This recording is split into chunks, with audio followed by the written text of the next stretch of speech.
نبی اکرم صلی اللہ علیہ وسلم نے ایک مرتبہ 3 دفعہ قسم کھائی، واللہ لا یؤمنو، واللہ لا یؤمنو، واللہ لا یؤمنو، خدا کی قسم وہ شخص مومن نہیں، خدا کی قسم وہ شخص مومن نہیں، خدا کی قسم وہ شخص مومن نہیں۔ واقعہ یہ ہے کہ ہم تصور نہیں کر سکتے کہ صحابہ کیسے لرز گئے ہوں گے، کانپ اٹھے ہوں گے، کون وہ بدبخت ہے، کون وہ شقی ہے جس کے بارے میں اللہ کے رسول 3 دفعہ قسم کھا کر فرما رہے ہیں کہ وہ صاحب ایمان نہیں۔ قیل من یا رسول اللہ، کسی نے ڈرتے ڈرتے پوچھا ہوگا اے اللہ کے رسول کس کے بارے میں ارشاد فرما رہے ہیں؟ اب جواب سنیے، الذی لا یامن جارہ بوائقہ، وہ شخص کے جس کی ایذا رسانی کی وجہ سے، جس کی بدخلقی کی وجہ سے اس کا پڑوسی امن میں نہیں ہے۔ یہ کوئی گناہ کبیرہ ہے؟ آپ کی فہرست میں تو گناہ ہی نہیں، کبیرہ کیا سوال، صغیرہ بھی نہیں۔ زیادہ آپ یہ کہیں گے کہ ذرا بد اخلاقی ہے، کج خلقی ہے، بس اچھا کردار کا معاملہ نہیں ہے، یہ کہیں گے، گناہ کی فہرست میں نہیں آئے گی بات۔ کبیرہ بہت بڑی شے ہے، لیکن اس پر اللہ کے رسول نے 3 دفعہ قسم کھائی، ایمان نہیں ہے، ہرگز نہیں ہے، خدا کی قسم نہیں۔ اب بتائیے ایمان اور عمل علیحدہ ہو جائیں گے کیا؟ یہ ہے مسئلہ جو امام بخاری کے سر پہ ہے۔ اور سنیے، فرمایا حضرت انس ابن مالک نے، یہ روایت جو میں نے آپ کو ابھی سنائی ہے یہ کوئی ایسی ویسی روایت نہیں ہے، متفق علیہ ہے، بخاری اور مسلم دونوں میں موجود، اس سے اونچا درجہ روایت کا ہے ہی نہیں۔ راوی کون؟ ابو ہریرہ رضی اللہ تعالی، ان کی والدہ لے کر حاضر ہو گئیں، یہ بچہ حضور آپ کی خدمت میں رہے گا، آپ کی خدمت کرے گا، آپ کے پاس رہے گا، ٹھیک ہے۔ وہ حضور کے خادم خاص ہیں، جیسے ذاتی کوئی ہوتا ہے معاملات میں مدد کرنے والا، خدمت کرنے والا، وہ ہیں انس ابن مالک۔ چونکہ ان کا تعارف ہو گیا ہے رضی اللہ تعالیٰ عنہ، تو ایک بات پہلے اور سنا دوں، جو بچہ اپنے اس بچپن سے لے کر 9 برس کی عمر تھی جب آئے حضور کے پاس، انتقال کے وقت عمر کتنی ہوگی؟ 19 برس، 10 برس حضور کی خدمت میں رہے۔ پہلے تو حضور کے اخلاق کی جو گواہی وہ دے رہا ہے وہ اس کی زبان سے سنیے کہ میں 10 برس حضور کی خدمت میں رہا، کسی بات پر ڈانٹنا تو کجا، حضور نے کبھی مجھ سے یہ بھی نہیں فرمایا کہ اے انس تم نے وہ کام کیوں نہیں کیا۔ یہ ہے ایک آقا کی حیثیت سے محمد الرسول اللہ صلی اللہ علیہ وسلم کا اخلاق۔ اگر نہیں کیا خود کر لیا، کوئی ڈانٹ ڈپٹ نہیں۔ حالانکہ بچے ہیں، بچوں کو ویسے بھی ڈانٹ ڈپٹ دیا جاتا ہے، لیکن نہیں۔ اب ان صحابی کی ایک گواہی سنیے، قلما خطبنا رسول اللہ صلی اللہ علیہ وسلم الا قال، فرماتے ہیں کہ شاذ ہی کبھی ایسا ہوا ہوگا کہ حضور نے کبھی خطبہ ارشاد فرمایا ہو اور اس میں یہ الفاظ نہ ہو۔ الفاظ سمجھ رہے؟ جب بھی خطبہ دیتے تھے آپ یہ الفاظ ضرور فرماتے تھے، شاذ کبھی رہ جائے تو رہ جائے، قلما خطبنا رسول اللہ صلی اللہ علیہ وسلم الا قال، کیا فرمایا؟ لا ایمان لمن لا امانت لہ ولا دین لمن لا عہد لہ، جس شخص میں امانت داری نہیں اس کا کوئی ایمان نہیں، جس میں ایفائے عہد نہیں اس کا کوئی دین نہیں۔ بنا پھرتا ہو وہ دیندار، بنا پھرتا ہو وہ صاحب ایمان اور امتی حضور کا، امانت داری نہیں تو ایمان نہیں، ایفائے عہد نہیں تو دین نہیں۔ کس کا فرمان ہے؟ کسی آج کے زمانے کے مفتی کی بات نہ سمجھ لیجئے گا کہ جس کو آسانی سے آپ چاہیں تو رد کر دیں، یہ محمد الرسول اللہ صلی اللہ علیہ وسلم کا فرمان۔ اور سنیے پھر ایک متفق علیہ روایت بخاری اور مسلم کی، راوی پھر کون ہے؟ ابو ہریرہ رضی اللہ تعالیٰ عنہ۔ فرماتے حضور نے ارشاد فرمایا لا یزنی الزانی حین یزنی وہو مومن ولا یسرق السارق حین یسرق وہو مومن ولا یشرب الخمر حین یشرب وہو مومن. کوئی زانی حالت ایمان میں زنا نہیں کرتا. کیسے ممکن ہے؟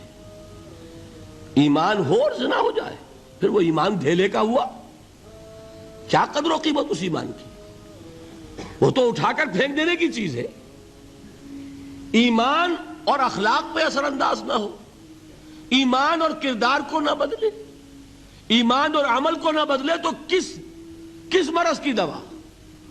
پھینکو اٹھا کر. نہیں ممکن کہ ایمان ہو اور زنا ہو، نہیں ممکن کہ ایمان ہو اور چوری ہو. لا یسرق السارق حین یسرق وہو مومن.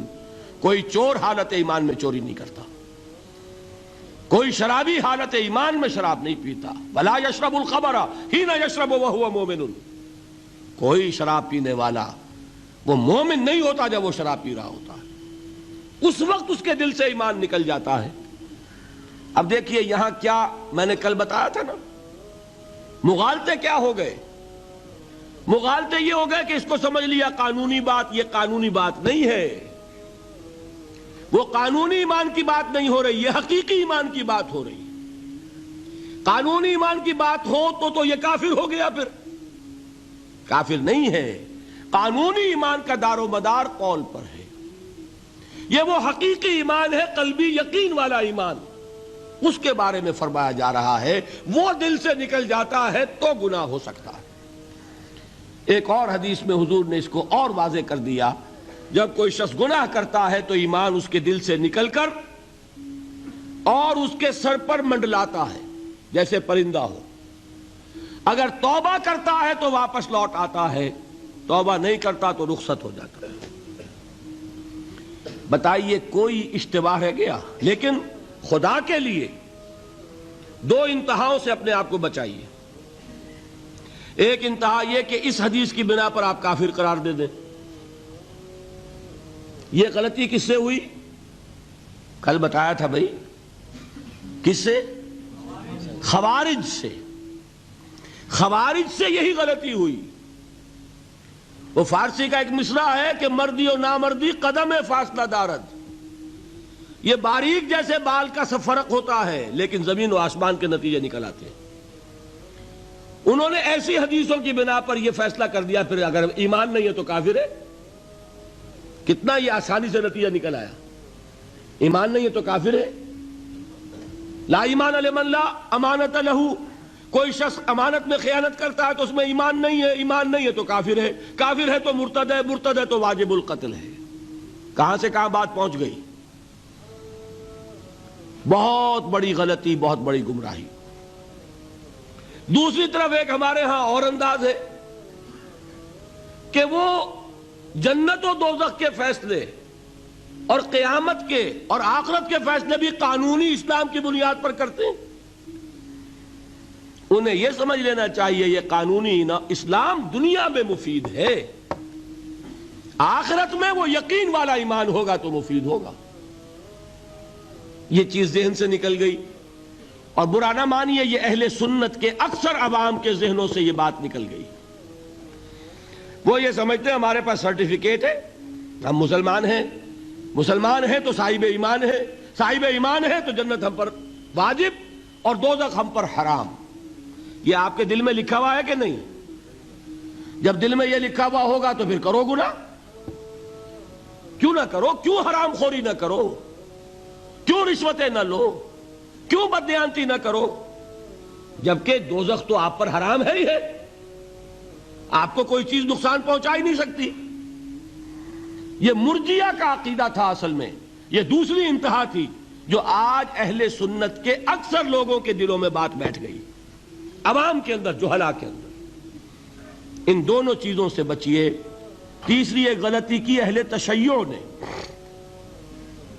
انہوں نے کیا غلطی کی؟ ایمان اور اسلام کے فیصلے دنیا میں کرنے لگ گئے. فلاں مومن تھے، باقی سب مسلم ہی تھے اور باقی سب منافق ہی تھے.